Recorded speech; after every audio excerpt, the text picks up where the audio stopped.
Hi friends, நம்ம விஜய் மல்லி ஸ்டோரியில் வந்து இப்போதான் வந்துட்டு சுவாரஸ்யமாக போயிட்டுருக்கு அப்படின்னே சொல்லலாம். ஸோ தன்வினை தன்னை சுடும் அப்படிங்கிற மாதிரி யார் இப்போ வந்து வெண்பா குட்டியை கடத்த முயற்சி பண்ணாங்களோ ஸோ அவங்க குழந்தையும் காணாமல் போயிருக்கு.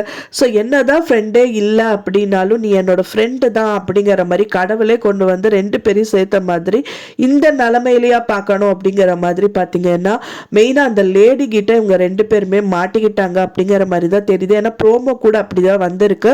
ஏன்னா ஐஷு குட்டியும் காணாம போயிட்டாங்க. இப்போ வரைக்குமே வெண்பா குட்டி தான் காணும் அப்படின்னு சொல்லிட்டு அந்த போன எபிசோட் வந்து பார்த்தீங்கன்னா மல்லி புலம்புறது, விஜயை வந்து மல்லியை வெறுக்கிறதுங்கிற மாதிரி நிறைய விஷயங்கள் வந்திருந்தது. ஆனாலும் ராஜி விடாம இதுதான் வந்து சந்தில சிந்து படுற டைம்னு சொல்லிட்டு அவங்களும் வந்து கூடி சீக்கிரமா நான் வீட்டை விட்டு விரட்டுறேங்கிற மாதிரி அவங்க ஒரு டைலாக் பேசுறதுங்கிற மாதிரி நிறைய விஷயங்கள் வந்துட்டு போயிட்டு இருந்தது.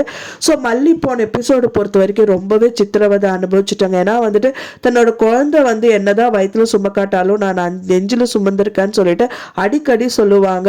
ஸோ அந்த நெஞ்சே வெடிச்சு போற மாதிரி நிறைய விஷயங்கள் நடந்திருக்கு. ஏன்னா வந்து அவங்க பைத்தியம் ஆகல, ஆனா பைத்தியம் ஆக்கிடுவாங்க எல்லாரும் சேர்ந்து அப்படிங்கிற மாதிரி. இப்போ வந்து வெண்பா குட்டி கிடைக்காம இருந்ததே வந்து பாத்தீங்கன்னா அவங்களுக்கு ரொம்ப மன அழுத்தமாக போயிருச்சு. ஸோ இதனாலேயே வந்து வெண்பா குட்டி வந்து ஸ்டார்ஸில் நின்றுட்டு இருக்கிற மாதிரி, சோப்பா பின்னாடி ஒளிஞ்சிட்டு இருக்கிற மாதிரி, வெளியில் நின்று கூப்பிட்ற மாதிரி, கிச்சனில் ஓடின மாதிரிங்கிற மாதிரி நிறைய விஷயத்தில் வந்து வெண்பா குட்டியோட சவுண்டு கேட்டுட்டு அவங்க மல்லி வந்துட்டு அங்கே இங்கேன்னு போய் பார்க்குறாங்க. ஸோ இதை பார்க்க முடியாத நாகு வந்து பார்த்தீங்கன்னா ரோட்லயே வந்து கத்திட்டு இருக்கும்போது என்ன நீ லூசு மாதிரி பார்க்குறவங்க என்ன நினைப்பாங்கன்னு சொல்லி பலான்னு ஒரு அறை குடிக்கிறாங்க கன்னத்தில். ஸோ அதை விஜய் வந்து பார்க்குறாரு, இருந்தாலும் வந்து கண்டுக்காம உள்ளே போயிடுறாரு. ஸோ அப்படி இருந்து வந்து அவங்க என்ன நினைக்கிறாங்கன்னா விஜய் எனக்கு ஏதாவது ஆச்சுன்னா கண்டிப்பா அப்படி ஓடி வந்து பார்க்குற மனுஷன் அவரே கண்டுக்க மாட்டேங்கிறாரு, என் புருஷனும் இல்லை என் குழந்தையும் இல்லை, நான் மட்டும் எதுக்கு அப்படிங்கிற மாதிரி அழுது புலம்பிட்டு இருக்காங்க. ஸோ அந்த டயத்துல வந்து பார்த்தீங்கன்னா இவங்க அதாவது தீபிகா தீபன் வந்து இங்கே வெளியில போறாங்க போல. ஸோ அது விஷயமா வந்து ஏதோ கார் ரிப்பேர் ஆயிருக்கு. ஸோ அது விஷயமா பார்த்துட்டு இருக்காங்க.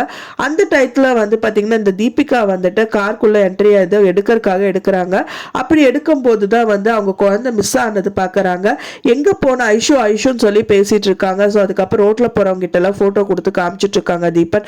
ஸோ இந்த மாதிரி விஷயங்கள் நடந்துட்டு இருக்கு. கண்டிப்பாக வந்து அவங்க வந்து அந்த லேடி முதலே பிளான் பண்ணி வச்சிருக்காங்க, ஒன்றும் இல்லை 5 குழந்தை வேணும் அப்படிங்கிற மாதிரி.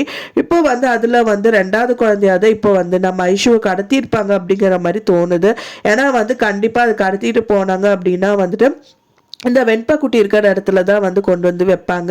ஸோ எனக்கு தெரிஞ்சு இவங்க ரெண்டு பேரும் வந்து நல்ல ஒரு ஃப்ரெண்டாக இருந்துட்டு இதுக்கப்புறம் தப்பிச்சு வரக்கு நிறையவே வாய்ப்பு இருக்குது. ஏன்னா இந்த லேடி பேசுறது வந்து கண்டிப்பாக அவங்க கேட்கணும். ஸோ இவங்களும் வந்து அதுக்கு உள்ளுதான் போல இருக்குது. வெண்பா நம்ம 2 பேரும் இங்கே தப்பிச்சு ஆகணும், என்ன பண்ணலாம்னு சொல்லிட்டு இவங்க 2 பேரும் இத்தனை நாள் வந்து சண்டை போட்டுட்டு இருந்தவங்க வந்துட்டு இனி நம்ம சேர்ந்து நம்ம தப்பிக்கணும்னு சொல்லிட்டு ஏதாவது பிளான் பண்ணுறதா தான் கண்டிப்பாக இருக்கும். ஸோ இத்தனை நாள் பிரிஞ்சிருந்த இவங்க வந்து பார்த்தீங்கன்னா தீபிகா மாற்றணும்னு நினச்சாலும் கடவுள் வந்து சேர்த்து வைக்கிற மாதிரி ஒரு கெட்டதுலயும் ஒரு நல்லது தான் நடக்க போகுது. ஸோ 2 பேரும் வந்து அங்கேருந்து கிளம்பி வந்துருவாங்க அப்படிங்கிற மாதிரி தான் தோணுது. ஸோ வெயிட் பண்ணி பார்க்கலாம் ஃப்ரெண்ட்ஸ் என்ன நடக்குது அப்படின்னு சொல்லிட்டு. நான் சொன்ன இந்த தகவல் உங்களுக்கு பிடிச்சிருந்தா மறக்காம லைக் பண்ணுங்க, ஷேர் பண்ணுங்க, கமெண்ட் பண்ணுங்க, சப்ஸ்கிரைப் பண்ணுங்க. மேலும் இன்னொரு மல்லி சீரியல் அப்டேட்டோட நெக்ஸ்ட் மீட் பண்றேன். தேங்க்ஸ் ஃபார் வாட்சிங் மை டியர் ஃப்ரெண்ட்ஸ். நெக்ஸ்ட் வீடியோல பார்க்கலாம்.